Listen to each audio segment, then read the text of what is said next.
Good evening, everybody. Welcome to the Poke Check podcast. My name is Matt. I am one of your co-hosts. I'm really excited to be back doing podcasts on YouTube. It's been 6 months since the Essential Credentials, my baseball podcast, ended. It was a good run for 3 years, but I'm excited to come back and try a little bit of a new format. Instagram has been really good to me, and for any of you that watched the roundtable discussions that were on this channel last year, the Instagram community has been a huge part of a lot of us for collecting hockey cards. And I thought that we would pay homage to that and also bring new people onto YouTube to discuss their collecting backgrounds and just share why they love the hobby so much. But for the first episode, I'm going to bring on my good friend Logan, who has had a lot of good chats with me over the years. Seems like, even though it's been a few months. Lowmac12 on Instagram. Logan, what's up, dude? Hey, how's it going? Good. It's nice to have you on here. I was thinking back to when we first started chatting. Our very first chat, we just winged it, and we're talking about goaltending and hockey cards and stuff. And I remember seeing your account, some of your pictures and stuff that you took. I'm like, this guy's got a specific way that he collects, and he cares about the way his pictures look. And that was really all it started as. And then as we became friends, Marc-Andre Fleury gets traded to the Blackhawks, and you happen to be a Blackhawk fan. So I'm kind of curious, like when he got traded there, like what was your reaction at the time? I was excited for it. The hard part about it was, as my excitement was built for it, I'm thinking, okay, well, the Hawks got a goalie, replacing Crawford. But then the other half of my friends were, no, he's not going to play there. And I'm like, don't shoot this dream down. It was, I mean, you know me, I'm as big of a Fleury supporter as anybody. I've kind of been hot and cold, and you haven't really wanted to hear it from me when I start bad mouthing your team, but It's been at all. It's so bad. But it's been exciting for us because we already kind of got a friendship going, which is one of the coolest things about Instagram. I mean, you've had plenty of interactions with people where you meet them and you strike up a friendship, and it's been a good way for us to like have something else to chat about. Like when the Blackhawks are doing well and Fleury's winning games, like you and I are just constantly, did you see that game? Did you see that goal? And then when they're losing, you and I don't say anything to each other because we know how bad it is. But I mean, kind of curious, like how long ago, I don't know if we ever covered this, like we kind of did just in our chats, but how long ago did the Blackhawks fandom and you start? Like how did that all get going? Basically, I don't know. Dad grew up outside of Chicago, so it started basically when I was born. So I was, he's a big Bears supporter, and Bears, Blackhawks. I don't know, not too much on the Bulls or anything, but first game that I ever saw was preseason game at the XL when the Wild first opened up. And they played the Blackhawks, and there's Tony Amani out there and Bob Probert. So Ed Belfour, was he in goal at the time? No, I'm trying to think. Who was it? What year would that have been? I'm thinking like 2004. I don't know. Oh, okay. All right. Brian McCabe was on the Blackhawks. Yeah, it was actually funny story. Jocelyn had just got traded that year. Like he had just either got traded or signed with Pittsburgh in 04-05, right? I just threw out 04. I'm not too certain it was 04. It's just whenever the Wild decided they wanted to become a franchise. Yeah, because I think they hop in right after the lockout, the Wild, or were they before the lockout? I couldn't tell you. Sorry. It's tough because it would have been either Tebow, yeah, or it would have been whoever after the lockout came in after him because Tebow went to Pittsburgh after the lockout. Yeah. So cool. Well, I mean like from that point on, like Blackhawks fan through and through. I mean, was collecting is just as important to you back then as it is now, or?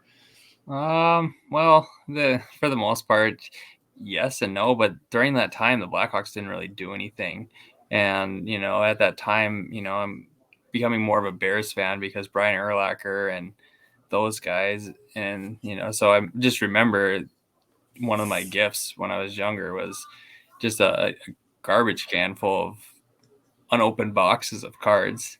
and the new Madden and an Urlacher jersey. And it was one of those where this is the best gift ever. And, I still have a lot of those cards today. That's awesome. I was never big into the selling aspect until I got older. And then I'm like, okay, I feel, I can dish a few. All right. No, you do like to do that, man. You like the wheeling and dealing side of things, but you've opened my eyes to like trading and being more open to gathering up an inventory so that you can move it, I think. But as kids, we're not thinking about that. We're just thinking about getting as much as we can, circling the cards in the Beckett that we want. Exactly. Yeah. So tell me more about that gift though, dude. Like you get a whole trash can full of unopened boxes. Do you remember what the cards were? Yeah, it was, there was 2 boxes. It was a football, and it was 2000 because I just remember, I got Urlacher's rookie in there. Nice. It came with the Urlacher jersey, which I still have in the closet because Dad always bought clothes way bigger, so I'd have it when I grow up. Nice. It's nice being older, and then you're like, oh, this shirt still has the tags on. Oh, it's XL. Oh, okay, we'll throw it on. Whatever. Yeah, perfect. Yeah, but awesome, dude. it came with the new Madden with the PlayStation, which I was, stoked about that. But it was Skybox Dominion and Skybox Impact of 2000. So, okay. You have Brady in there. Yeah. And the rubies too, right? It's good. The Dominion, I think, didn't they have like ruby? No, Dominion was the lower end. That's right. Yep. There was the extras that were shiny. Mm-hmm. I did. I think, I don't know, you got 2 per box or something like that. I remember having a few, but they were no namers. But right, just opening them with that and just enjoying the experience because I don't know. That's an awesome memory though, dude. That's pretty cool. Like we all can remember as kids when our parents bought us cards. Those of us that collect nowadays, those have been imprinted. It's probably a big reason why we still do. Yeah. But that's pretty cool. Yeah. Funny story, side story. I don't think I ever told you this. I remember right before we moved from Soldotna, Alaska to Sitka, I went to a Kmart in Kenai, and I bought a random football blaster box. And there was this rookie card of a guy named Tom Brady. And I'm like, what the heck is this? So thankfully I remember to put it in the top loader, and then we moved and those cards came with us and stayed in the attic for, 15 years. And I want to say 4 or 5 years ago, I went up to the attic and found them and found that rookie card. It was a score rookie card. Sure. And so I was like, well, this is the easiest $60 I'll ever get, and that's right when I started collecting A-Rod. So it was easy to sell that and then buy something new. But yeah, I wonder how many people bought cards in those days, when they were younger like us and just happened to have a Brady floating around. No, yeah. But do you remember your first hockey box that you ever opened? I'd say thinking back, my first hockey box had to be 05-06. That's when, Crosby and Ovechkin came out. And I do remember, opening SP Authentic and Ice and all that stuff. And I never did hit a Crosby rookie, or I did, at the time it was, just a letdown. But then I think the 05-06 rookie class was huge because I look back, I'm like, oh, Duncan Keith, all these big names that were kind of late bloomers in the class. Mm-hmm. So, just a couple cards, that come to mind. And you got a Ovechkin jersey card. Well, when you look back, it's like, this was his rookie. I didn't really put 2 and 2 together because it's like, oh, it's just a jersey card. Yeah. Right. Just the jersey card. Yeah. Yeah. In my mind. Yeah. Same thing. I found I had a Crosby jersey and I was like, this came out of that 05-06 Ice, Okay. You still have those? Yeah. Yeah. Awesome. Well, they've got to be worth as much as the box at this point, right? Being a rookie or jersey. I mean, it's got to be getting up there. Maybe when they retire. Yeah. Maybe. No. I'm just trying to think too, like, opening of boxes, like when we're younger too, is it's something that you have to experience. I think every collector, even now, has that itch they want to scratch, to open a box. And I think maybe nowadays it's not as much because of the price of them. Yep. But nothing's going to replicate those days of opening a box of cards, especially with parent there, like, dad or mom or whoever, and celebrating like an awesome card with them. I think those are memories that'll last forever too. So that's really cool. You still have those cards, man. Because I don't have any of my hockey cards when I was younger. You can thank my stepdad for that. He chucked them all when he got mad at me one time. So that's a fun memory for you.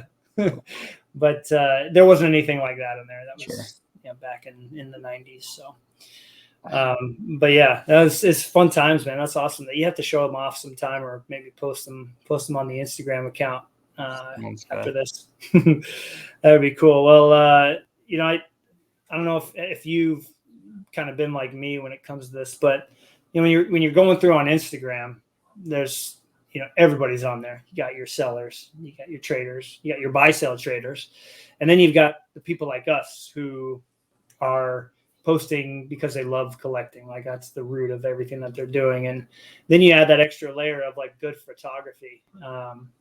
Is that something that you kind of looking back on your account is something that was always going to be important to you, like having really good quality photos, or did it just happen to like turn out that way? Well, yes and no. I mean, if you look at my first couple posts, I didn't really have a setup, and I didn't really show off my collection at all. My buddy came over and was like, "Hey, you should really, put these on Hobby Insiders, or put these on, show them off." And I was like, "All right, well, I've been thinking about an Instagram account, but I don't know if I'm ready for it." And so then I tried posting a bunch at a time, then it didn't really work out that well. And then I just like, hey, let's just do one at a time. So I did one at a time, and the background, I was just like, I'm not really feeling the picture. And then I ended up moving, and then had a perfect, like, here, I'm going to do the picture right here. And it actually, looks pretty nice. It turned out okay. And that's, one thing that, I try to do a little bit more of now is post the back of the card, Right. because I often look at cards and I want to see what the back looks like. So I've been starting to do that a little bit more and more frequently. But I use a filter on all of them just so it brings it. I want it right. And sometimes it just doesn't really pop as well as I want it to. Well, and but I think in general, one thing that you have done a really good job of, and I just am highlighting this because I mean, you find it important too, right? When you're browsing through Instagram, like, you like seeing the full potential of a card. Mm-hmm. And I think sometimes, people can have that be an oversight, which is fine, right? Because at least they're sharing their cards. But I think taking that extra 2 minutes to get that, like on these seismic golds, these hit really, really cool in the light if you get it right. And, I think just capturing that as best you can is just really important. That's something I always noticed when you were taking your pictures, that you made it a point to capture the card as best you could, to show it off as best you could. So nice flurries on here, by the way. Just want to point that out. I definitely haven't been an influence in that at all. No. But I mean, like, looking at these photos here, I mean, do you ever go back and look at your Instagram account, just kind of scroll through and just kind of take a peek at them? All the time. I was going to see if you're going to admit that too, because I know I definitely do. Exactly. It's one of those where, I'd be at school on my prep and just, you just want to look back and see what you've collected, right. and just, I don't know, I just kind of, I don't know, just think about it a lot. And it's just one of those where I just, oh, that's pretty cool. I mean, I do the same thing with my PSA orders out. Well, what do oh yeah, I remember that. That's a cool card. I think I get that slabbed, Right. One year. Yeah, no joke. Waiting forever to get them back, man. Yeah. Well, that's cool. I wanted to make sure to show off, the Instagram account here. This is going to be a podcast that is completely centered around people that are on Instagram, and just what makes that collecting community such a unique experience, but a very positive one in my mind. I think back to what my collection looks like now, and I think I told you this the other day. Like, I don't think a third of my collection is even here without Instagram. Now, it goes from you linking me to stuff. It goes from other people linking me to stuff, other Fleury cards. And it also goes to like me just like building up a relationship and a friendship with somebody. And then when they're at a card show or they're, wherever, and they see somebody's Fleury for sale, like it's just been, it's been a really good experience to have connections all over the place. And that's not something that should be overlooked. I think there's some people we've interacted with that are very much like, just how much do you want? Okay, never mind, I'm out. And there's really no like interaction beyond like, what do you want for it? Or here, do you want to buy this? I think it's just taking the time to just, BS about hockey for a while, or, show off some cool cards that you got and just spend time building that up. And so that when, deals do come up in the future, cards come up, you're like, oh yeah, this is a cool card. Who collects Fleury? Oh yeah, Matt does. Or whenever I see a Kane, I'm like, oh yeah, Logan, let's see if I can tag him in it. So it's definitely something I'm going to keep talking about on here, because I think it can be an oversight at times. Was that something that you felt was pretty important going into it, or at first were you just kind of behind the scenes, just doing your own thing on Instagram? Oh, I'm very more introverted. I don't know. I mean, the more I talk to people, yeah. So I like to do my own thing and collect what I like. But the big thing about Instagram, I'm starting to get into more Facebook because I just always use my Facebook as, it's those my friends that I don't really talk to, but it's just have on my, yeah. But it's now turning into Instagram 2.0 with all these card groups that I'm in looking at stuff. But the big thing about Instagram I really enjoy is finding cards that I might be interested in, or seeing, let's find a I don't know, spitball Marc-Andre Fleury collector, and hey, well, wow, this is pretty impressive. So but yeah. I mean, I think enjoying other people's collections is a big important aspect of collecting too. I think it's so easy for us to, as a society nowadays, it's all about me, right? It's that mentality. I think it's been important to me, and I can tell with you, and most of the people I interact with, it's something I notice is that there's an appreciation for your friends' collections, because you kind of live vicariously through them, and knowing when you build up a friendship and you said, I was finally able to land that exquisite Kane, like I remember just like I could tell how much you talked about it, and then you kind of pulling for your friends to win it on auction, or putting in a good word for them if you need it or whatever, to kind of help you get the card. I think that's just as much of an enjoyable thing as adding a card to the collection. Yep. So that's been a lot of fun, is sharing those things with you, is when you're like, hey dude, I finally got that one Kane card that we talked about 2 weeks ago. Yep. There it is. So and then with Instagram, I think, and then going to shows and meeting people, it's all about building a positive relationship. And I mean, I think of a buddy of mine that he's like, oh, I picked up a Devin Hester. Like, okay, cool. And he's a Bears player, and I kind of have a little side PC of him. And he's like, you interested in it? Well, he said, oh, you're interested in this Hester? And I kind of assumed that he was thinking about picking it up or not. But I was like, not really, But then I found out he actually did buy it. So then I'm like, oh, yeah, of course, yeah, I'll definitely be interested in it. But just, I mean, because, he didn't have to pick it up and thinking that I would want it. It just was like, oh, yeah, I'll take it off your hands. We'll trade something. All right. But it just, I feel like, it's just keeping a positive image and building that relationship. All right. Well, I mean, you looking out for me, I'm looking out for you. That can go a long way. It's when it comes down to it, if I am, I mean, I guess it just depends, but I've, tried to hook you up, connect you with people that have different Canes. So when that Fleury comes up that we've already talked about, like, dude, I got to find a copy of this card. Whether we're both in our classrooms or whatever, waking up early in the morning, or we make sure to like, oh, I got to get that link out to him. And you're kind of pulling for your friend to get it, or, like, hey, Logan, I grabbed this Kane, so now I can put it in your collection type deal. I think there's a lot of that I noticed that goes on Instagram, and it just makes the joy of collecting more for me.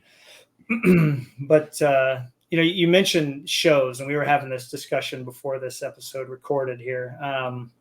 You went to a show today, right? Yeah. There's different types of shows. There's like the level of the national and what's the big one in Canada called again? The Expo. The Expo. Thank you.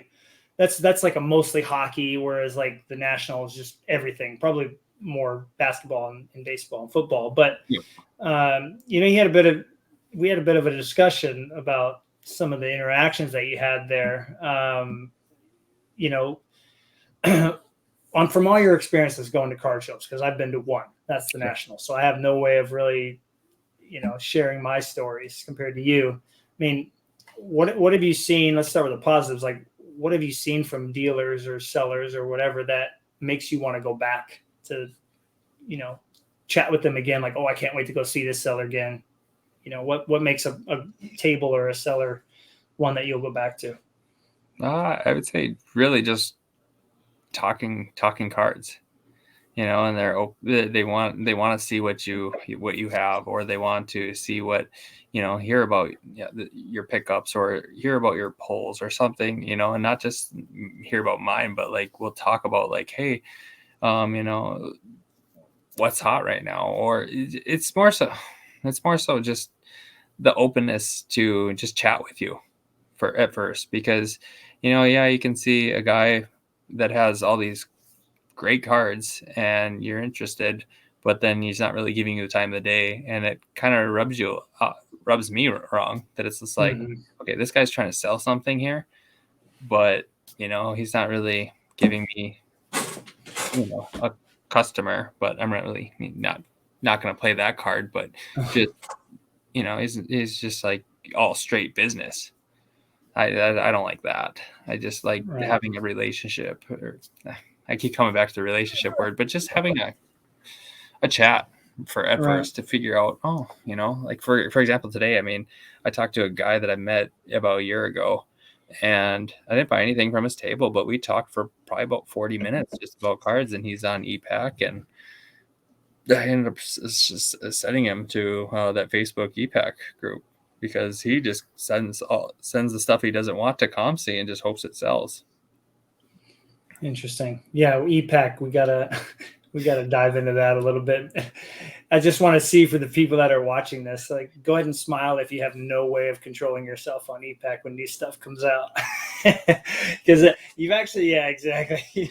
It's a really slippery slope, but it's been very, very fun to learn about it from you. But so you're kind of mentioning too, like, for my one time at the National, I did like the tables that, you could sit there and they were interested in like, hey, where are you from? And, I'm from Alaska. And they're like, oh yeah, man, I went there one time on a hunting trip or a cruise. And then you've opened that up, and now you're talking about the collection. Like, hey, where'd this card come from? And it's not either you're going to buy something or get out of here. It's like, hey, let's build up some kind of communication here, and some kind of a friendly line of communication. And then once you got there, like when you buy something from them, then you're like, well, hey, would you mind taking 150 for this card? And it's marked 200. I think at that point they would be a lot more privy to saying yes to that, as opposed to just you showing up, pointing at the card, saying 150. Yep. Like 100%. At least that's how it works for me. And I know some people are just more wheel and deal, but and you mentioned this earlier. You bought some cards for a friend of yours, and the dealer was, he was an interesting fellow. What was that all about? Because you got to share that for people to hear. I just thought it was just kind of silly how it all played out. He's the guy collects pretty much high end stuff, but I mean, I looked at his case, and he's got McKinnon, National Treasures, Gretzky autographs, blah blah blah, and it's a local card show, so there's probably about 40 tables, and I'm looking at it like, that stuff's really probably not going to move, but it's here, good, show it off, maybe somebody might, but I recognized this guy from a year ago, and I ended up saying, "Oh, do you have any other hockey stuff?" And yeah, he had a whole wild box, which they're really, with the Granlunds, the Brodeen, and who else was in that 13-14 class? Dumba. Yeah, Dumba. And I mean, none of that stuff really sells well. But he has, it's one of those things is, oh, I got to get this. I got to get that card. And he's got all these nice cards. I mean, I was looking at what Flair Showcase, I believe it was the White Hots rookies. Numbered out of 9, or, whatever. So I ended up pulling out a bunch of cards for a buddy, and because I knew he'd be interested in them. And I kind of was like, hey, I know you're busy right now. Can you find a price on these? And, so, I'll be back around. Don't worry. I mean, it's 40 tables. So I came back around, and he's like, $250. Okay. So, as I'm talking to my buddy, I'm trying to figure this out. Okay. $250 feels like a lot in my mind, but, all right. So what about, what about the prisms here? Well, I can do 100 or whatever. And I'm like, okay, what about these? And he's like, I just thought you wanted the whole thing. Like, how much for the whole thing? I didn't need to, I'm not going to break this all out for you and figure out like, oh, this card's worth this much, I get it, but. All right. Okay. And, so, I was like, all right, how, we settled on a number. And, then I was like, I'll have my, my buddy PayPal you. I thought this was a cash deal. Okay. As long as it's friends and family, and like, all right, sounds good. And so the deal worked out, and it was just like, I don't know what I did to, I don't know. I just got it rubbed the wrong way. And given that, if he's at the show the next time around, I'll probably stop by his table and see if he's got anything new. But for the most part, it'll probably stick with me for a little bit. Right. Well, I just wanted you to tell that story because I felt like it was a good example of not just that card shows, kind of like not really coming at it from a friendly standpoint, but on Instagram too, you get messages from people. And I just think it's funny at this point. Anybody that looks at my page and your page, and there's many others out there, nothing on your page or my page says I'm willing to trade any of these cards on my page. Like, I'm sure if you want to offer me like $500,000, you can take the whole collection. Sure. But that's not going to happen. So the same people are the ones that, sometimes you run into at a card show and they're just like, whatever, there's like no real conversation happening beyond like, what kind of money are you going to give me? And I just thought that was kind of a silly story, because you feel like at a smaller card show too, there would be more of a community feel at it. You want to really interact with the customers to try to, just to see how they're doing. And then maybe if you do end up with a deal, the customers are going to be more inclined to maybe purchase something from you. And, so hopefully you can set up a table at that show at some point, because just getting to know you, I think it would be a good experience for people showing up, and you do a good job just because you care more about, having a good chat rather than making big money every time you go to a show. So, yeah, I mean, and there's, a guy that I've been, he comes to the local show and he pulls out cards for me. It's like, oh, you collect Kane and all that. Here, I pulled these ones out for you. Just, you interested in them? And I mean, the one you did that, not this time, but the last time. And I have some of them, but I was just like, oh yeah, for sure, I'll take them. No big deal. Like, I wanted to make him feel like, he did something for me, but not, it sounds rude, but it's just like, it was a friendly gesture that he didn't have to do, but I was just like, hey, that's awesome. Thanks. I'll take them, Oh, for sure, man. No, that's part of it right there. Yeah. And that, those kind of interactions happen on Instagram a lot, where I think showing love to other people's collections can go a long way. The people that do that for me have gone out of their way to say nice things. When I see cards of their players, I like to be able to say, hey, like, I noticed this was for sale. Just curious if you need it. Or, random acts of kindness. Those are always fun too. Well, cool. So the card show today was fun. That's good that you got to go to that. Do you think you'll try to set up a table next month, or? I don't know. I want to. It's one of those that I like. I think I'm more open to it. Mhm. But the problem is like if you do that, you got to stay by your table, and it was what from 10 to 4 today, and I got there about 11 and left about 2. But what was I Right. doing the whole time? I was just pretty much I'll take a peek at whatever hockey's out there, but I was talking to people the whole time, and Right. it was just everybody has a common interest, Mhm. and I think that's the biggest thing. Everybody, like today, this guy. I was going through some random football that I had, and I pulled out a Jared Allen card. Well, he's an old time Vikings guy, and this guy always He had wears a it. great sack celebration. I remember Exactly, yeah. that. This guy, he always wears his Vikings jersey, and we've chatted before, and he's a good dude. And I was Mhm. like, yeah, I got the. Let me see if I have this card, and I pulled it out. I'm like, dude, you can have this one. It's just a Josh. What was it? What's his name? I forgot. Jared Allen. Yeah, thank you, Yeah, Jared Jared Allen. Allen. Yeah. It was a Jared Allen refractor from like I think 2004, but it was just a neat looking card, and I was like, okay, what am I gonna do with it? Am I gonna sell it? No. Okay, but $1. And he was Yeah. like, I was like, yeah, here, take this, and I mean, I'm not gonna do anything with it. And he was like, oh, that's really cool, and he put it in his pile to take home or whatever, and Mhm. he's like, yeah, if there's anything in here, I can be flexible with you on these. So, like, man, his stuff, he doesn't have hockey, it's football, basketball, that, and I was just, Right.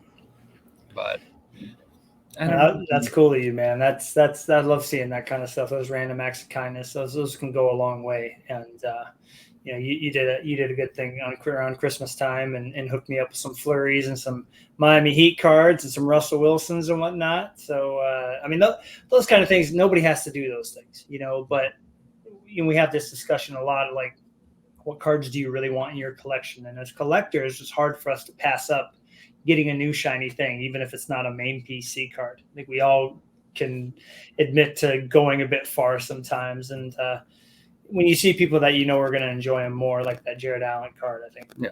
this is like a no brainer. Just here you go.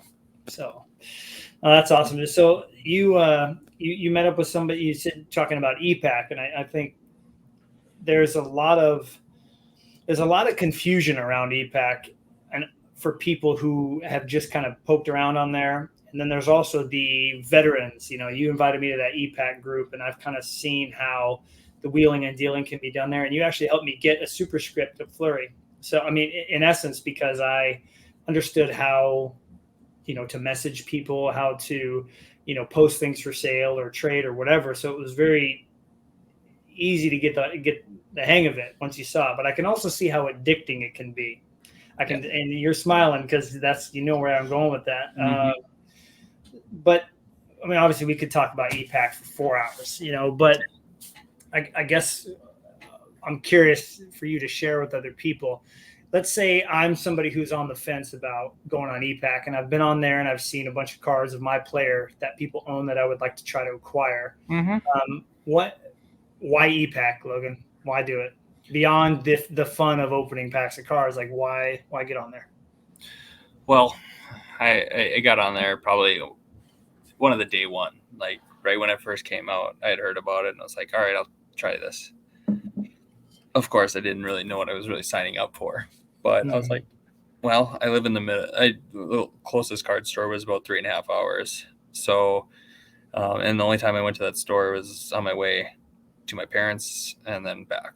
I'll stop there, make a little pit stop. But and it was 2015-16, so McDavid was the big hype. Right. But my sales pitch on that would be, it is pay to play, and that's the hard part. But you know, I've got a lot of my Patrick Kane PC from it. I would say the OPG Platinums, the superscripts and all those little ones, and I've also traded created other PCs too in there. Right. Um, but I think that when it first came out, it was a lot of fun.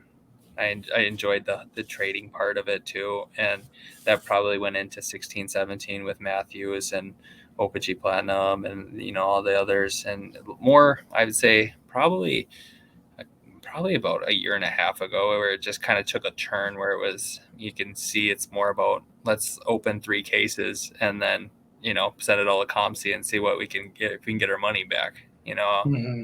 I've seen that, or let's try to open 3 cases and get the achievement and stuff like that.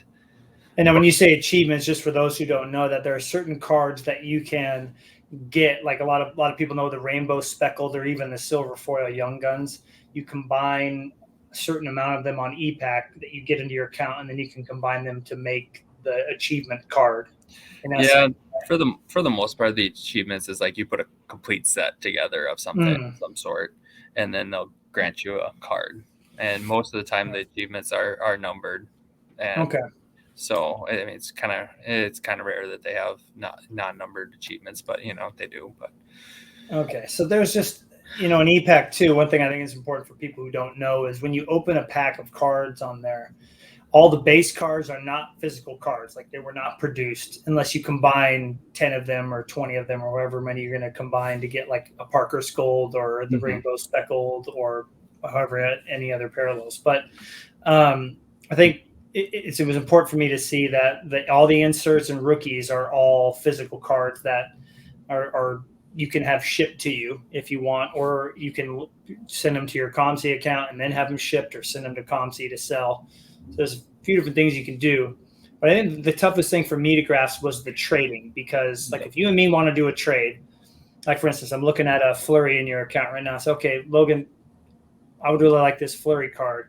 You would then say back to me, okay, that sounds good. What do you have that you're looking to trade? Like the lines of communication, a lot of people miss on that. And so you've gotten trades, like just random trades. I mean, I'm sure you've gotten more than not that you're just like, seriously? Like, yeah, really? Well, I mean, that's probably the one thing that needs to be better on e-pack is the communication aspect, because they have the this the thread, I believe, I don't know, the forums that you could looking for this, and then random people send you offers for it or something like that, right? And that's nice too, but I mean, it just I wish thinking about this is like there was like a how, I don't know if you remember MySpace, where you had I remember MySpace, your top friends. Yep. And as petty as it sounds, they change every week, but you just reorganize them. Exactly. But you can do that with the cards you want. Okay. Right. Or they were categorized or something along those lines, because I see, I mean, I'll look in my wish list, and the wish list is somewhat, it's not really a wish list. It's like, hey, this is probably what I'm interested in. And, it's probably 700 cards deep, but, I'm not interested in, I'm not going to, let's say, I'm not giving up I'm not going to trade. I don't know. It's the levels of the cards. You got, I mean, one wish list on there is I got a Connor McDavid Young Guns. Well, it's not a wish list. And if somebody wants to trade it for it, take all my e-pack for it, sure. But it's just like, or they try to say, oh, I'll give you 50 Patrick Kane base cards for a young Guns. Well, you got the 50 Patrick Kane base cards on your wish list, or you got the one, I can give you 50 of them. Well, no, I'm not doing that, because it's a lot of trading up to trading down. And for example, I mean, you pull a big card on there and you don't lock it, people will see that and you'll have so many offers. Right. And I see a lot of it in my earlier years, that I pulled a good card, and there's like, hey, let's trade you, like, let's just spitball, like, oh, you got an awesome Matthews Young Gun, whatever. And then, I'll go like 4 DeBrincats, and we'll go, this and this and this. And you're like, wow, this hits a lot of my wish list and it would be cool. But then you're like, I'm giving up one good card for a bunch of, like, the cards up here, and I'm giving it bottom level cards, even though it's building my collection, but you're losing that card up top. And it's a hard it's hard to swallow. It's hard to navigate, and you're consistently trying to figure out what the best move is for yourself. Do you want, to forward DeBrincat young guns, or do you, how?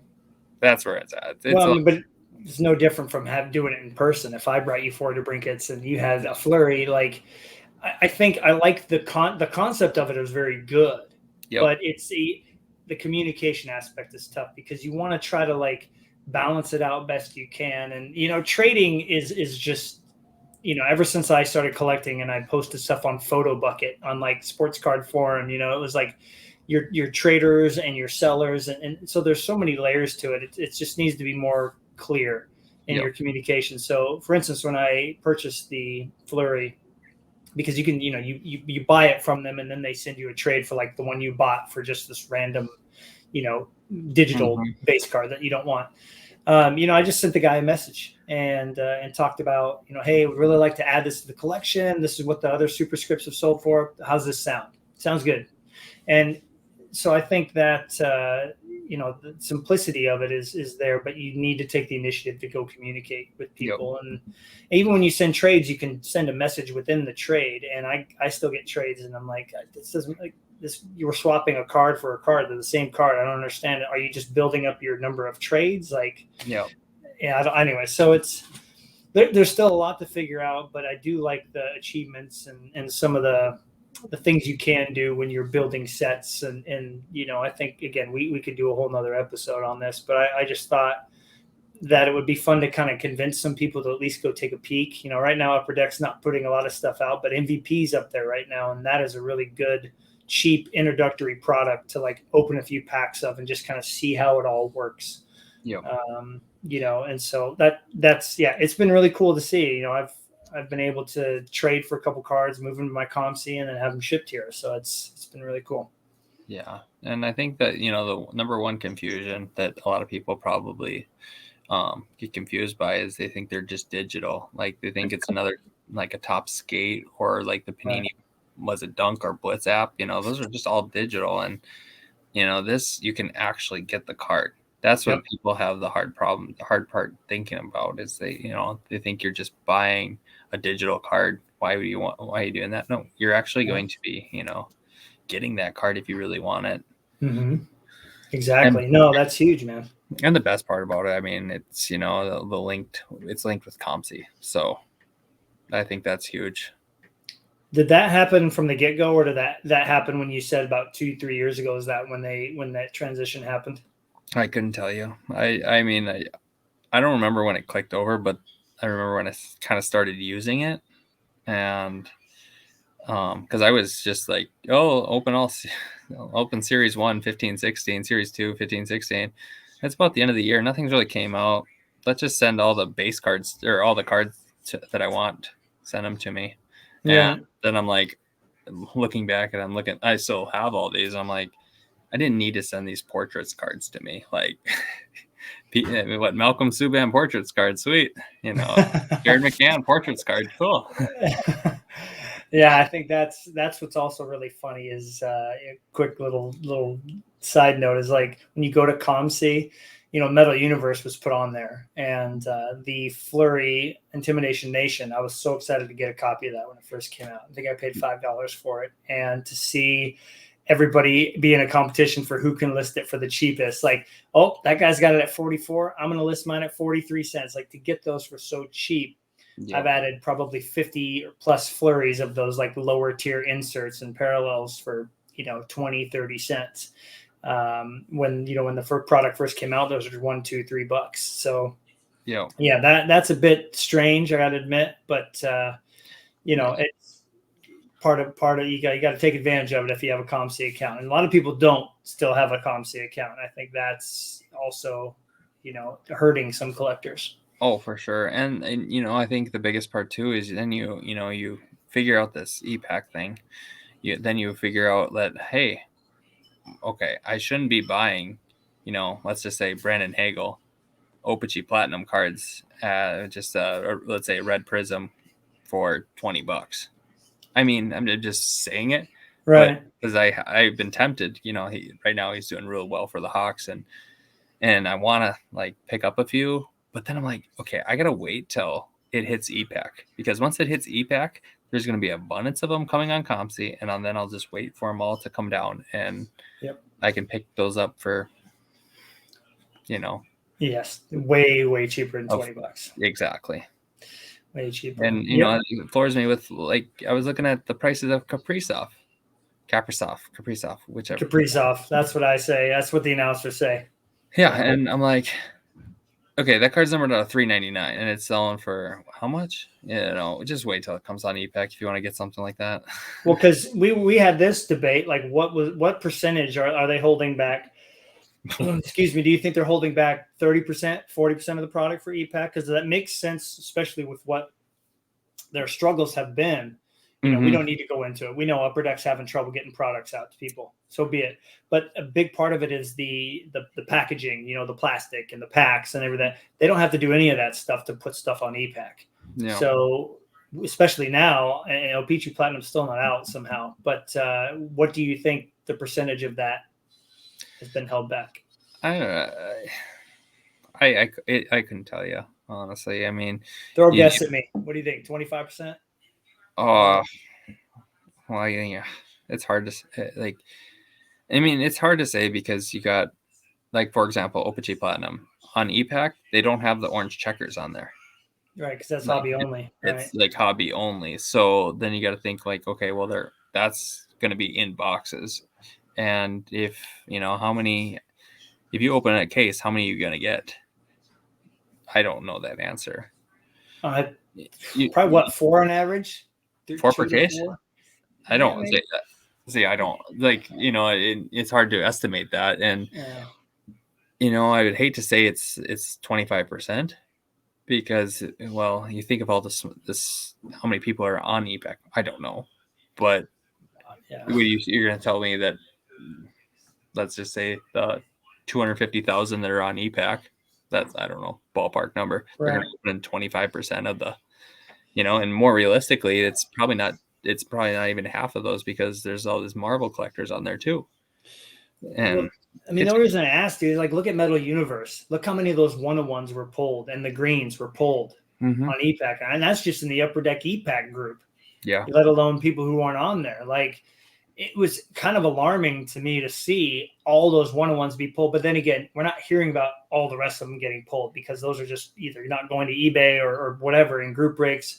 We're not hearing about those. So, but it just seemed like, man, like there was a Vasilevsky 1-on-1. There was a couple other ones. I mean, McDavid, I don't know if I think he had some greens. Obviously, they're going to have a green or two of every player. But it was really got me thinking, like, how much is being held back. And right now, I would feel like they would hold more back because of the production issues. So, who knows? But I'm excited for OPG Platinum to come out. I assume it still will on EPAC because of the little, the parallels, because there'll be it's not sunset, but the color wheel. They always do those. And that's, like, just for everybody that doesn't know, that's, you take, like, is it 5 or 10 base cards to make the color wheel? I think it was 10. In the past, it's been 10, but 10. Okay. And then there's a card, if you remember, In Action. We've talked about those, the In Action cards. They have that mosaic parallel that comes from EPAC. That's also 10, I assume. Right? Oh, it varies. I thought there was one that was 30, and then there was one that was 10. I don't know the specific numbers, but I know there was one that was 30. But okay, it varies, and it kind of encourages trading. To be blunt about it. Well, and that's what that Facebook group has been great about, because I've seen people post, like, hey, I'd really like to get a Kaprizov, rainbow speckled. I've got 7 out of the 10 silver foils. I'm looking for 3 more. And so the wheeling and dealing side of things is cool. And it's been neat on that group to see, people being really friendly. Thank you so much for helping me with my collection. So I feel like that's been a really good resource. But that's something that, that should be on EPAC, in my opinion, for people to have those interactions. So thankfully, Facebook is kind of taken place for what they should have. But I mean, bottom line, I think EPAC is a fun thing. I suggest that, just like you said, go out there and just open a few packs and give it a try. Just kind of see what it's all about. And, I think if you have any questions, feel free to ask Logan. He is the resident EPAC expert here. So he'll be happy to answer any questions you have. No fee either. But well, hey, why don't we dive into like the overall topic I had here for just a little bit here before we wrap it up. The title was just like what makes a card a favorite or a top card. You know, we have a good deal of cards in our collection. We've been real fortunate to put some pretty spectacular collections together so far. And at the same time, I asked you to pull out, you know, a few cards that were your favorites. And I thought we would, you know, kind of take a deeper dive into why these cards stand out to us. Because for anybody that's watching or listening, I think it's we all have our own personal preferences, you know, but I'm kind of curious for you because you're a bit different than me. And that's what's going to be great about having you on this show is our opinions will differ as we get into different topics. You're going to be like, no, I don't think of that. And I'll be the same. So I don't think that's how it is. So it'll be fun to see what you got out here. So let's just get into showing off some cards that we pulled out, you know, some favorites and starting with you, like, do you have like one of the cards in your collection in front of you there? Like what was the first one that was like, yep, this one has to be shown?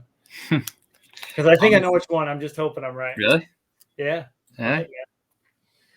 Wrong one. This one right here. All right. So for people that are going to listen to this, can you tell them what you're holding up there? It's a 2001 Drew Brees certified autograph, and from 2001, which is his rookie year. From Topps, right? Yes, my bad. Topps, yeah. That's so good. And the reason why it's a pretty big card, not really big card, but just a card that I had to pull out was just the story behind it. I think I was 2001. We're looking at 10 years old, so you're probably about 5th grade, and my parents were getting their roof redone for the shingles and whatever. And we hired a local contractor, and he said, "Hey, I want you to help pick up shingles and work for me." I was like, "Okay," and I ended up getting $40 out of the deal for the weekend. Looking back at it, I probably should, renegotiated, but it was a lot of work. But yeah, so and we went then had that $40 and went up to Collector's Connection, which is it was a kind of a, I don't want to say small. They had Collector's Connections everywhere up in Minnesota, and went up there, bought 6 packs at $6 a piece, and ended up holding this, and I was super ecstatic about it, primarily because when I was younger, like in college, I remember Drew Brees, grandpa watching Notre Dame and just college football in general whenever we'd go to go hang out on the weekends, and there was always talk about Drew Brees, and then Bears should get him. And Dad just like, whatever. But and then pulling the Drew Brees, I was just super stoked, and it was probably one of my first that I was, when I started sending in for grading, and I was like, yeah, we're gonna grade it, and came back an 8, and just to see it slabbed, and I'm like, that's pretty cool. I kept it in pretty good shape. It was in one of those screw down one touches, and nice, dude. Yeah, always kept her in tip-top shape. Well, having a sentimental card like that in your collection is essential. I think we all can look at our collections, and we have a few, if not more than that, cards that hit that sentimental side of us, which I think collecting has a lot to do with that, and some connections that we make with the players. So yeah, that's really cool, dude. I think when it comes to that, for me, it would be more of, it wasn't a card that I pulled, but a card that was responsible for naming a song that my dad created, which is now his most popular song, which is pretty cool. I bought this before the season started last year. This is an Upper Deck Premier inked script of Marc-Andre Fleury, and it says "Flower in the Desert" under his autograph. And once I showed my dad that card, he was like, "Oh my gosh, that card is so cool. I'm going to make a song that's titled that." And he really went outside the box with the song and ended up being a big hit. But having that connection with my father too, who as you've mentioned, collecting hockey with him when I was very young, and that was my first love, was hockey. It brings me back to that. And so I think having those two things connected to it, it's a card that in the display case, it's sitting there front and center on the Vegas shelf, because it's something that when people look at it, I want them to notice it and think of Flower in the Desert. And then I say, yeah, my dad's song, let me play it for you. So that's awesome. Yeah, dude, the plan is once we start doing, live shows, that'll be the song that is playing with like a countdown timer type deal while everyone's getting ready in the background. So stay tuned to hear that in the future. But anyway, yeah, cool. I like that you went with the sentimental one first, because it allowed me to talk about that. Oh, that's definitely awesome. All right, so sentimental cards, boom, that's up there so we're similar when it comes to that. So we got that checked off. Yeah. My next one that I just always I think back to is Connor McDavid, Heroes and Prospects, patch auto numbered out of 5 there, 2 out of 5. Look at that patch! Holy smokes! Yeah, pretty cool. It's a pretty cool card. The really big part about this was I think I was first or second year of teaching. I want to say it's the second year, just because I didn't get back into cards until the spring semester of my first year, where I was like, oh yeah, a little income, a little extra income. Let's go into a break, whatever. But so it's probably year 2, and I just remember, this guy Connor McDavid, cool. And I was I was coming back from my parents, and I stopped at the card shop, and I was probably about 3 hours from where I was living, and didn't have much hockey. So, I was like, all right, just give me that Heroes and Prospects and get in the car. And it was a box, right? It's like a pack, it's probably just a leaf box, essentially. Yeah. Oh, just a few cards in it. Okay. Gotcha. But it had, I think, 6 or 7 cards in there, and I'd nenever opened one before, and they were all top loaded, which that was really surprising. Yeah. Leaf does a cool job of that. Yeah. And I was, but hold on. Yeah. I don't know if I told you the story. Did I? I don't think so. So as I'm looking through them, and like, okay, cool autographs, and I get to the patch, and I'm like, holy cow. Like, I didn't know what, just crazy. And I'm like, I'm getting ready, I set it down on my lap, and I call my mom, and here's the reason. Here, I'm gonna go a little bit of rewind. So I'm like, okay, text my dad. Well, here's the thing. Dad had a flip phone, and we didn't text much, because he's big hands, but my stepdad's the same way. I would text his email, and then he would type back to me. Somehow that worked, but I could get through to his work email. All right. Which and he worked at a prison and stuff like that. But it happened to be his last day of work, because he retired that day. Okay. And he never got those messages until and I was like, oh, I call mom, and I'm like, hey, is dad home yet? And she's like, no, he said he's gonna be late because he's doing some finalization at the prison and stuff, blah blah blah. Okay, well, you can give me a call. I just pulled this sweet card. Okay. As I'm picking it up and stuff, I tip it down, and the card goes through the side of the, that holder, like you got the middle console and then the seat, and down there. I'm like, oh my gosh, no way, man. Yeah, and obviously you just picked it out easily, but it was like one of those. I was like, you got to be kidding me, really? But your heart came out of your throat, man. Holy smokes. So yeah, it's just one of those that just, would I sell it? Maybe, but for the most part, it doesn't need to be right now. No, the memory that you got with it, man, that's irreplaceable. I can't imagine anybody else owning that card unless it was somebody who's like, that is my number one most wanted card. I'll give you any cane you want. It would have to be the perfect situation. But what a story, dude. You never told me that. That's awesome. Yeah. Got to save some of those good stories for the podcast. Oh, yeah.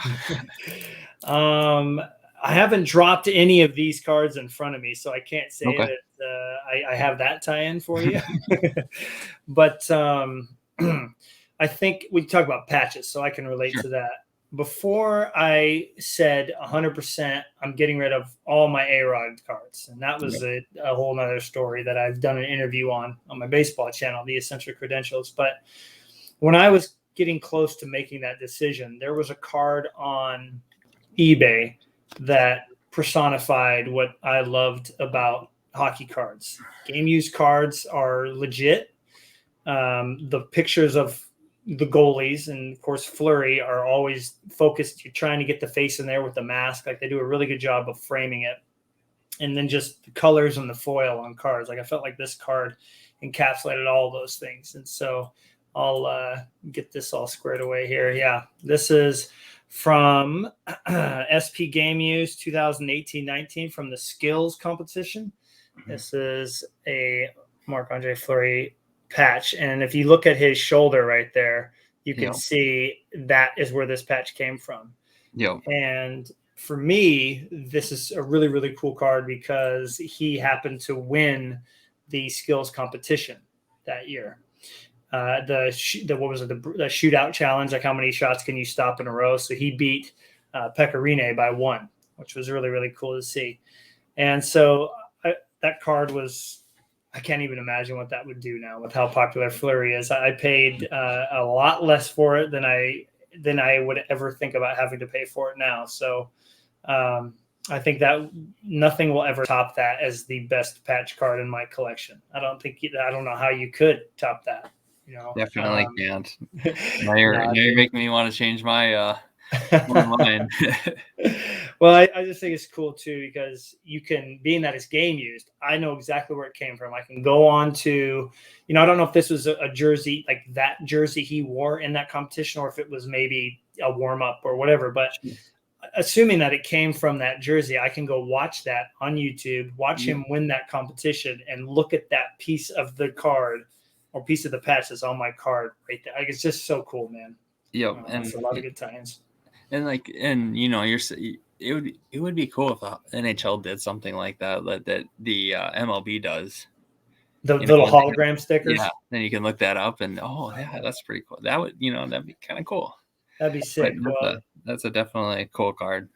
Yeah, thanks, man. Well, the next one I'll show after yours has that tie-in, and you and I have talked about it. So that's where I'll go next. But so you've showed us a football card. You showed us the Connor McDavid, which you almost lost between the seats, which things disappear into the abyss down there. So thank God you got it back.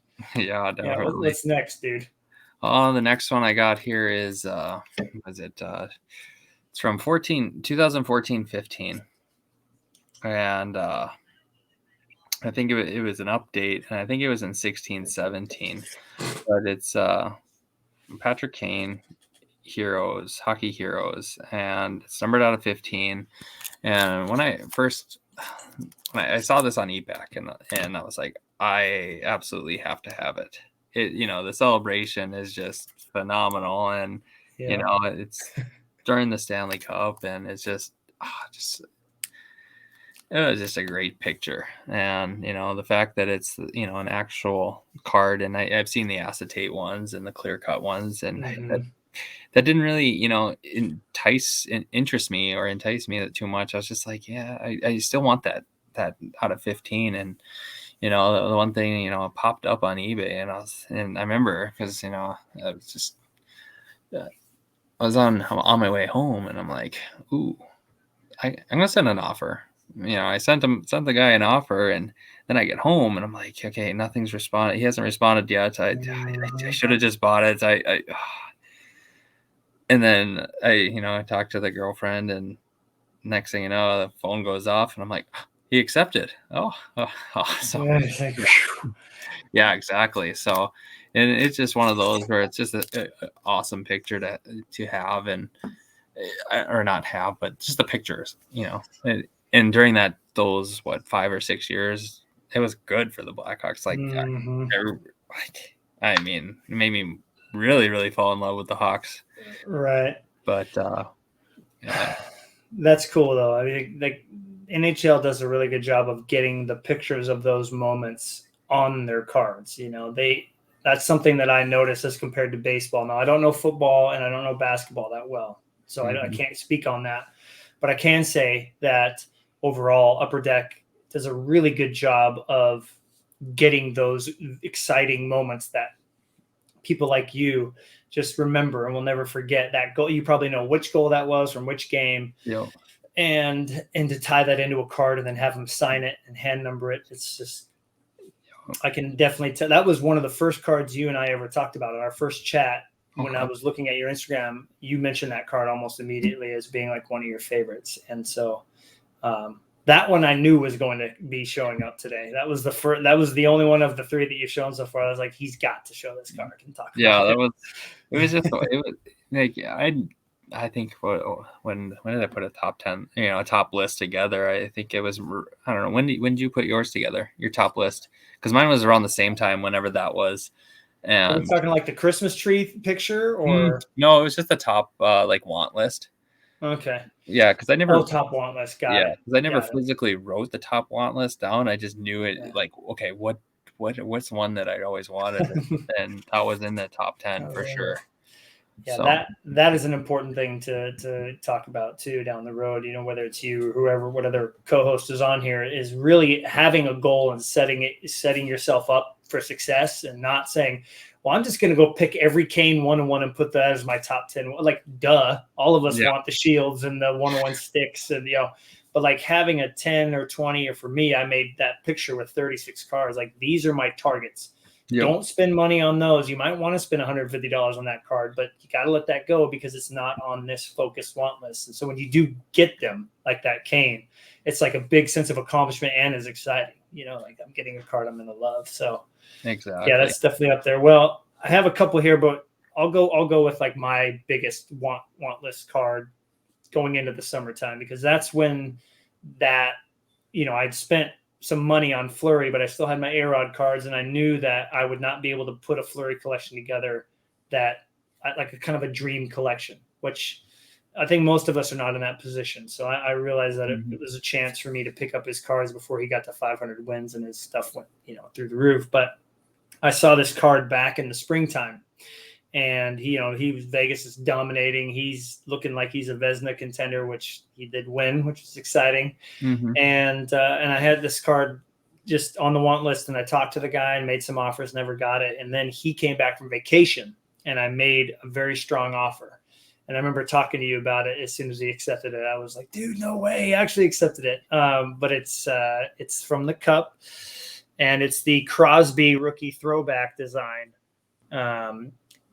And it's got that Pitt logo from the shoulder. And they wore this that year in 2009-10, the year that they won the Cup.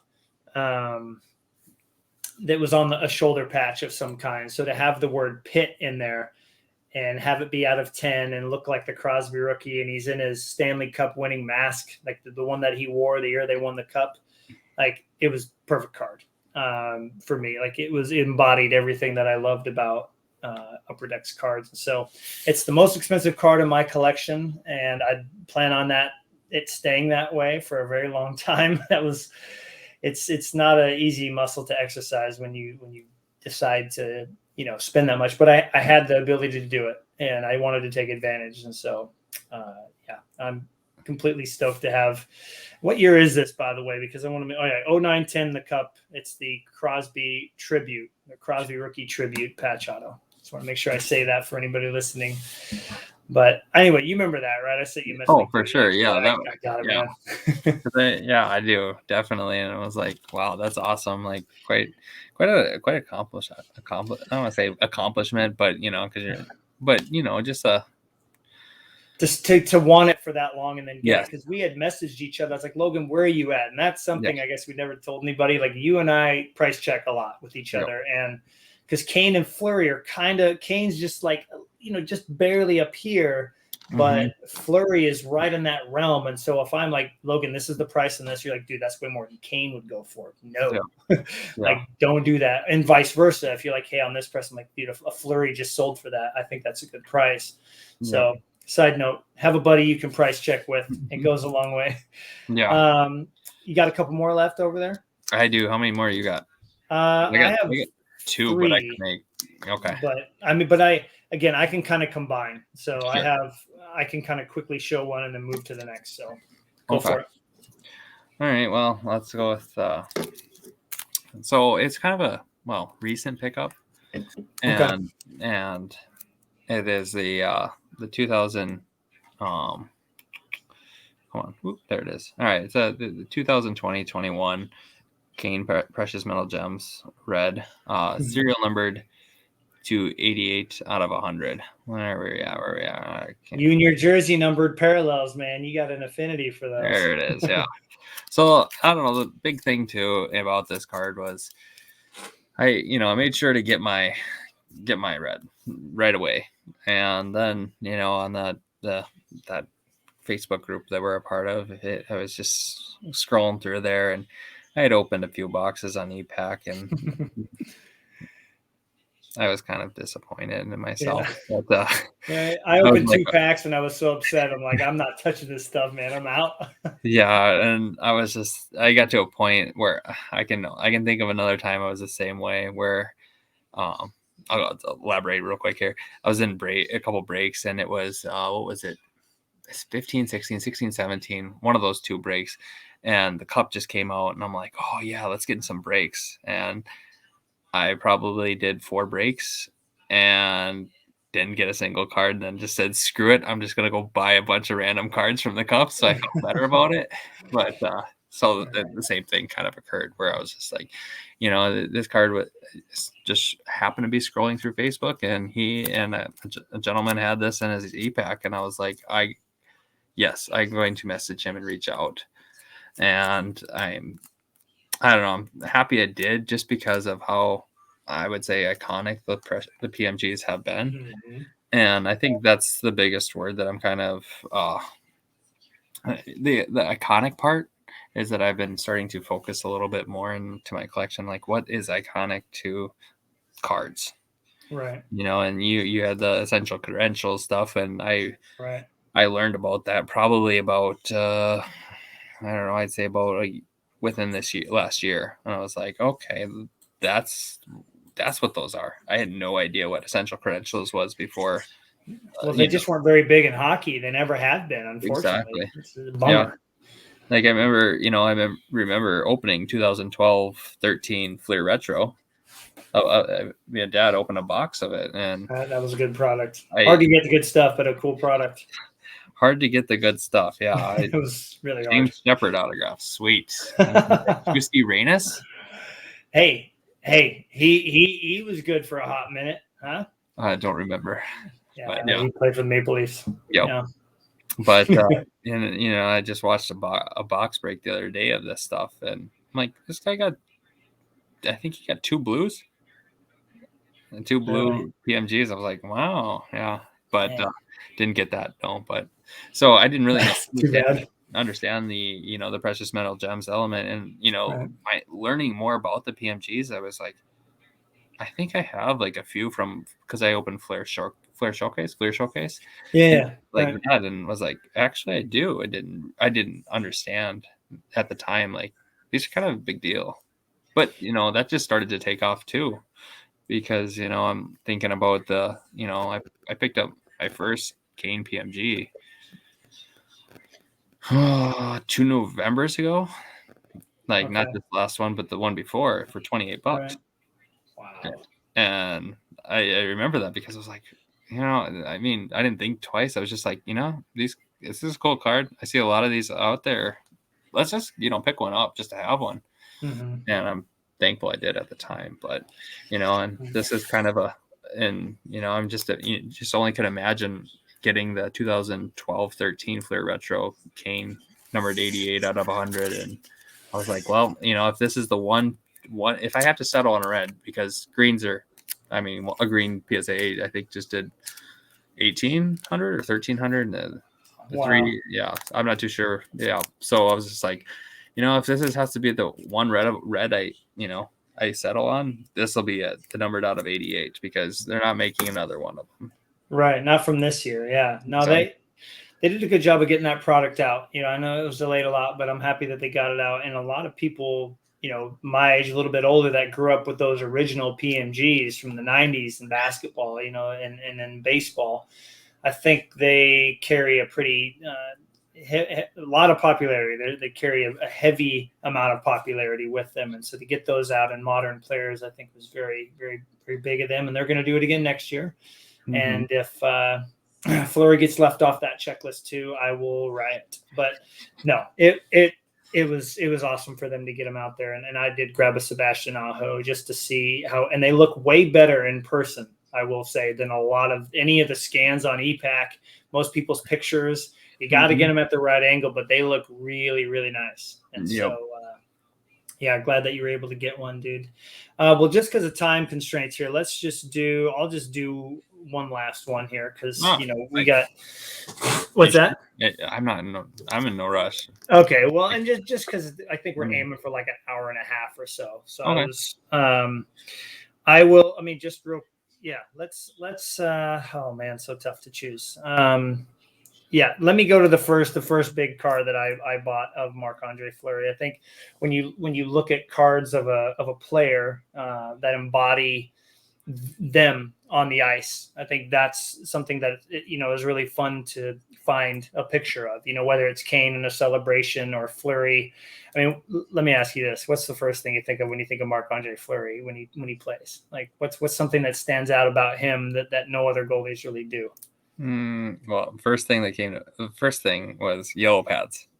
Well, there was the yellow pillows, yeah. Just because at the time, no one did that.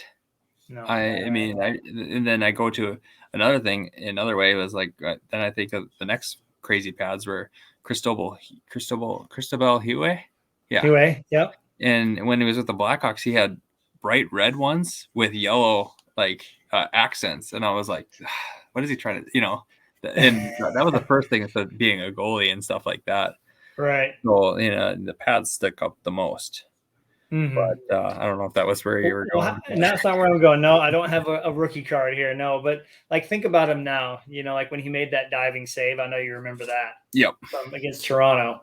Or when he, something with his teammates, he's usually smiling. Not a lot this year. But we're not going to talk about that. He does a little bit. I see a smile. It's there every now and it makes me happy when I see it. But this card right here from, I believe this is Clear Cut, which is a 1 card per pack type deal. This is his canvas Clear Cut autograph. And he's got the big smile, red ink. My favorite number 3 is on there. So whereas you like the jersey number, I like having the serial number 3 just because Dwayne Wade wore that number. And being a big basketball fan, that's just kind of cool. But I really like having that card. And I have a couple cards where he's smiling, where it kind of shows off his personality a little bit more, because he's one of the only goalies that, he makes a diving save, one of the best saves in the last 10 years. And he's smiling at his teammates in a 3-2 game. Yeah. I think there's another one too. You remember that double save against Scheifele where he has that really nice long stretch across, and then he dives this way and it hits him in the side. And Scheifele's just like, seriously, dude. And he just stands up and he's smiling. I do miss that. I don't get to see it much right now, but I feel like that is something that that started me down I'm going to collect Marc-Andre Fleury. I'm done collecting baseball. That was the card that was responsible for that. So I thought it was important to show that one off for sure. And can I elaborate a little bit too? Yeah. Because, I went to that Blackhawks and Wild game and Fleury didn't start. And just seeing the difference between Lankinen and Fleury in the pregame, Lankinen, straightforward business is business. I got to perform. I got to play in the next, 10 minutes. Yeah. And then there's Fleury, just throwing pucks up, make sure he gets the other side. And you got in the fans in front, you got a Vegas Golden Knights guy, a fan wearing a Vegas jersey, and just seeing Fleury have fun out there, given that it's pregame and, he's not getting the start. So it was, I don't want to say is kind of showing his personality a little bit better, because he could, and it was relaxed.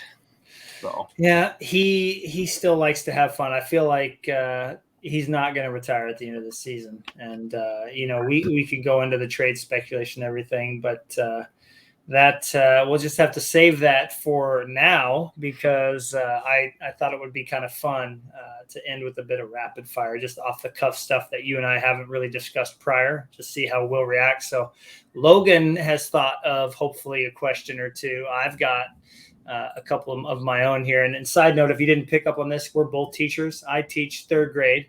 Logan teaches high school math. So we know what it's like to be prepared and ready to say and do whatever we need to do on the spot.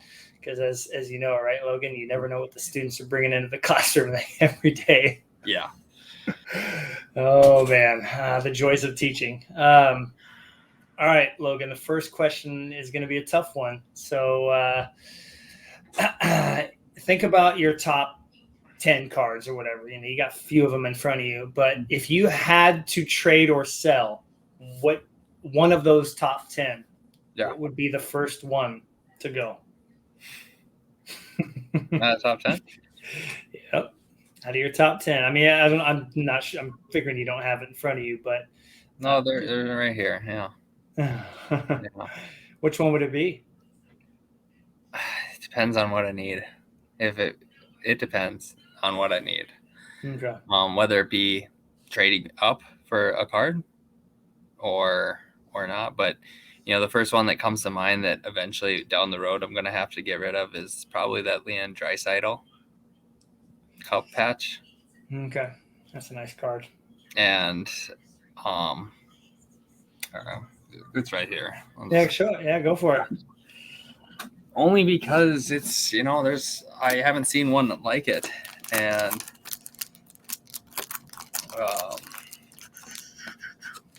yeah, it's very, very unique card, man. Oh, that's primarily because it's the tip of the oil drop or the oil drop. And I could argue that, hey, no, it's actually 3-color if you bend it. There's a light, but for the most part it's a 2-color. But it's one that I know I'm not. He's Oilers. He's having a great career, and he's a heck of a player. And it's one of those I didn't really ever plan for it to be this as big as he is. Right. I remember when I got the redemption, I was like, okay, maybe should I buy another one? Because they were only going for the redemptions. I remember at one point when I looked them up, they were like $150. I was like, that wouldn't be bad, But then again, who knows what could happen? Rookies are a crapshoot, man. Look at Lafreniere. He might be really good at one point, but he was overhyped a bit, which can't blame anybody for that either. So, yeah. All right, interesting. I figured it wasn't going to be a Kane, because right now I'm stuck in I don't have any non-Fleurs that are not top 10s. Yeah. What about you? Because oh man, that's a tough question. One of all the cards in front of me, maybe that, because I'll see it again, or this Flower in the Desert one, because I see him pop up once every 3 months, because it's out of 99, and so I think that would probably be my justification. If somebody's like, oh my God, I got to trade for this card. If I could land one of my most wanted, yes, trade that, and then go back to eBay and get it later. Yes. Then that's probably my answer, which is hilarious, because that's the one I have the most connection to right now with my father. So sorry, Dad, when you watch this. And the other part too is, yes, out of that Draisaitl, there's 249. But would I actually buy that card? No, I got it. I ended up getting would you? Break. I got a break. I'm say no. You got it in a break. Okay, that was my question. Did you get it in a box, or did you hit it? But yeah, no, it was a great break. I'll tell you that much. That's no joke. Imagine if you'd have got a McDavid along that. Or you can get number 99. He's all right. He was good, wasn't he? Yeah. At some point. Yeah. All right. Do you got a question on your mind over there? Or do you want me to throw another one at you? Throw another one. I'm still a little bit. One thing I got to share with everyone, one thing that I love about chatting with Logan is that, I try to keep him as positive as possible, but then I go to my negative place of Upper Deck not releasing either Fleury in the checklist or just releasing anything. So I'm working real hard on that. But name like an insert or a card like set or like an overall release that's always overhyped that you think is like, okay, this is not really as good as Okay, it something's is. happening. Uh-oh. Are you there? I'm here. Yeah, you're good. You're good. So yeah, name an overhyped set or card in your mind. And you're laughing because you've already got one in your mind, don't you? Yeah. Go for it. What is it? You really want me? Here. Yeah. And I'm sure I have it in front of me too, which is perfect. So let's hear it. I personally think I want to say Seismic Gold. Okay, interesting. And where are you basing? Like, are you basing it off of the money that they're commanding, or are you basing it off of thinking like this really doesn't look as cool as it is? Okay, they look cool. Don't get me wrong, because when OPG Platinum hit EPAC, I made sure to get the Canes. It was out of 50. That was other than this Emerald Surge, out of 10. But it was just, I didn't really think of the Seismic Gold as like, oh, I got to get the Seismic Gold. It was like, okay, I'll just get one, no big deal. But now that I start seeing them more and more, it's like they're out of 50, and hockey's not a. I mean, I just can't. I have a hard time thinking like, oh, the Seismic Golds are so hard to come by. Given that I'm thinking Kane wise, whereas McDavid's a little bit higher than Kane, but it's just I mean, you look at the Prism stuff, Prism Gold out of 10, right? Prism Gold out of 10. Well, they're still making Prism Gold out of 10 in all the other products that Panini's producing. It's like the staple, right? Well, and now I'm like, okay. Well, is that the Emerald Surge? But it's maybe because I don't know. I haven't really done enough digging or wrapping my mind around it. But I want to compare Prism and OPG Platinum and say that they're the same, or they're trying to be the same, or they're trying to live up to the hype of the same. But you can't do that. I feel like and it's just hard because I mean the golds look great. If the gold was out of 10, then we could say, well, they're trying to be like Panini, but it's not. And is it just because it's gold? And I look back at was it 16, 17 OPG Platinum Retros? They're beautiful card. It's gold. Yeah, and those are really nice. They're numbered out of 149, and they're still. And the price on some of those are like, it's kind of more. I feel like I've seen a few. Obviously, I've been looking at like Matthews and Nylander and stuff like that, but it doesn't make sense with the prices. Well, maybe the gold, like the idea of gold, tying it to Panini being out of 10, it just makes it more desirable. But I think visually, a card that is numbered higher than like higher than 10, if it looks amazing, you're going to just generate more interest in the card. So I think Seismic Golds, it's like if you want to add an OPG, insert to your collection, it's going to be in a Seismic Gold, So, hey, what's up? Yeah. Excuse me? Okay, hold on a second. That's okay.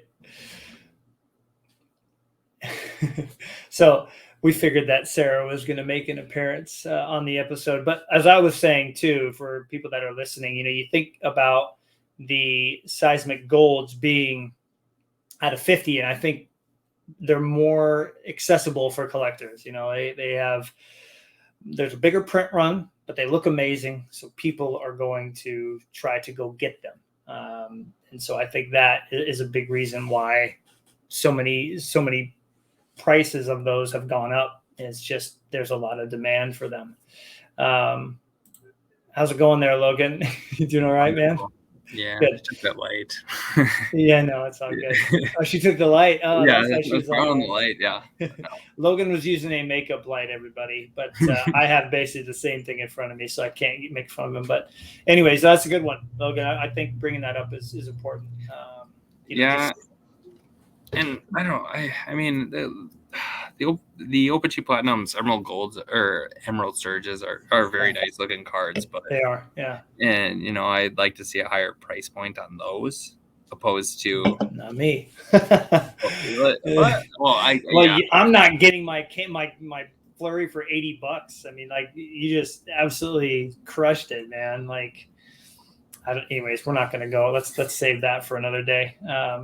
But yeah, that's tough for me to answer. But honestly, here's one that always stands out to me is the Trilogy autographed pucks. Now, I have a couple of those. And I like them, but I don't like the idea of a fake piece of rubber being in a card that's autographed. Like, if it was a piece of game-used puck, then yeah, absolutely, that's awesome. But it's not. It's fake. Yep. That manufactured autograph stuff does not do anything for me. And so I think for me, the Trilogy autographed pucks are up there with one of the most overpriced, overhyped cards out there. Somebody paying $200 for a McDavid, it's like, I'd rather just have a card with an on-card autograph on it. You know, so I just want to throw that out there. I love that it's unique, though. Nobody else is doing that, but it just doesn't do much for me. For instance, there was a Black Diamond Marc-Andre Fleury 1-of-1 manufactured NHL logo patch. And at first, my heart stopped. I'm like, oh my gosh, a shield or whatever. It was a manufactured 1-of-1 patch, and it sold for over $1,000. Like, huh? So teach their own, though. Teach their own. All right, let's end with this, and then we'll wrap the episode. I got one for you. Oh, you got one for me? All right, let's hear it. What's your favorite 90s hockey insert? Easy. I'm going to go get it.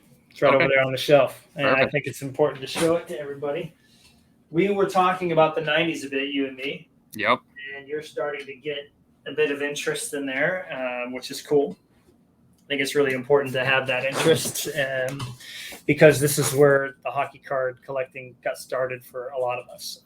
But you're kind of rediscovering it on the back end because you started in the 2000s as opposed to the 90s. So and before you show it, I just gotta basically I've been looking at ComC and oh wow, that's actually a very nice looking card. Or looking at the card shows and stumbling through this guy's 90s stack, I'm like, okay, I need to go do some more research on okay, how many versions of this card are there? That's the one thing that kind of drives me nuts about the Pacific is okay, why we got 15 different versions and because Mike Kramer was ahead of the game, man. I mean, you've heard my interview with him. Mike,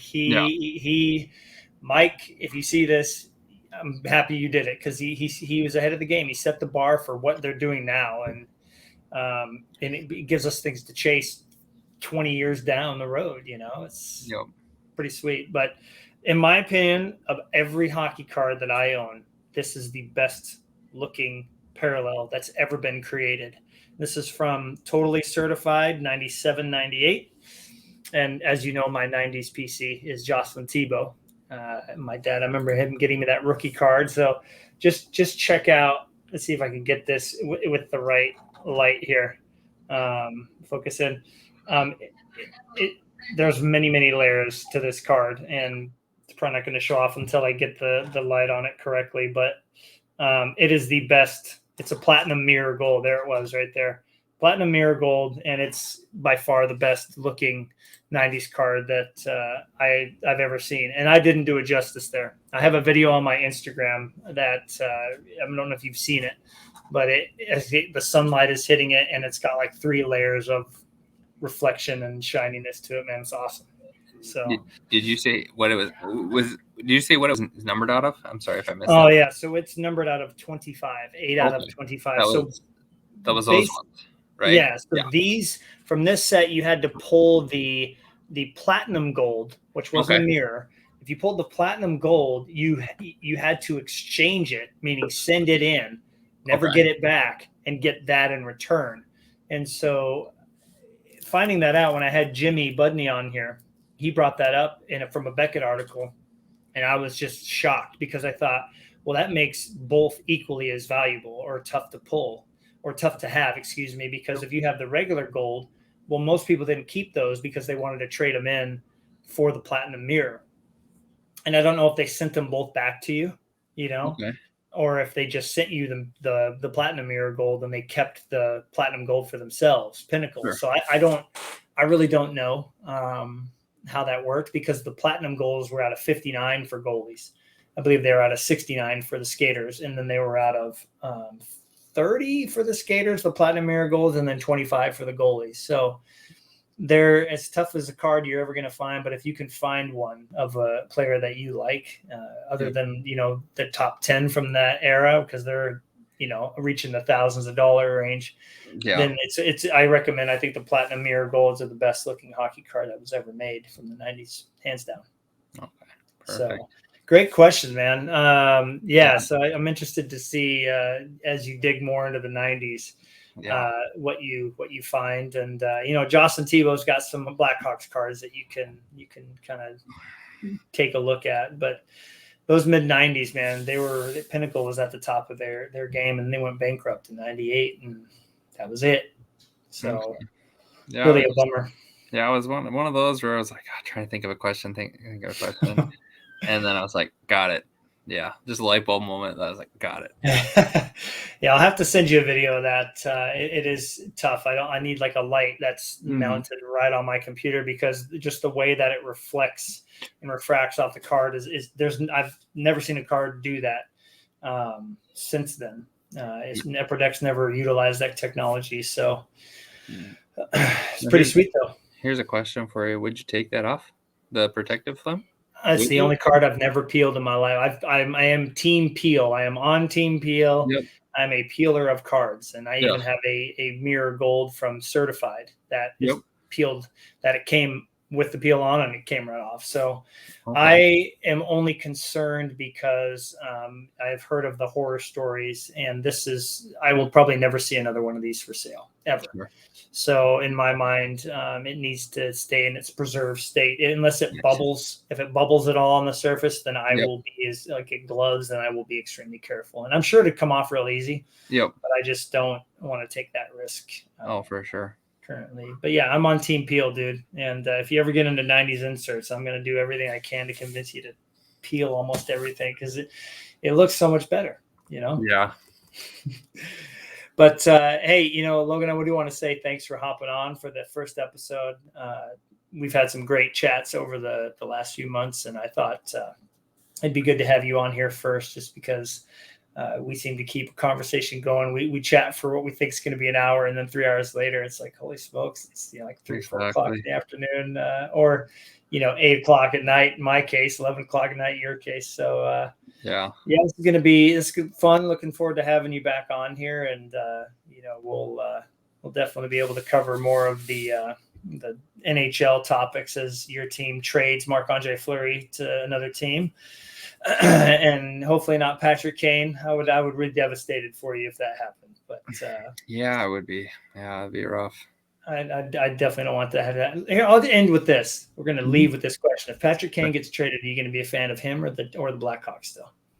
Oh, I'd be a fan of Blackhawks, but that's tough. I mean, I think I'd be more focused on what Kane was with the Hawks rather than what he is with another team, if that were the case.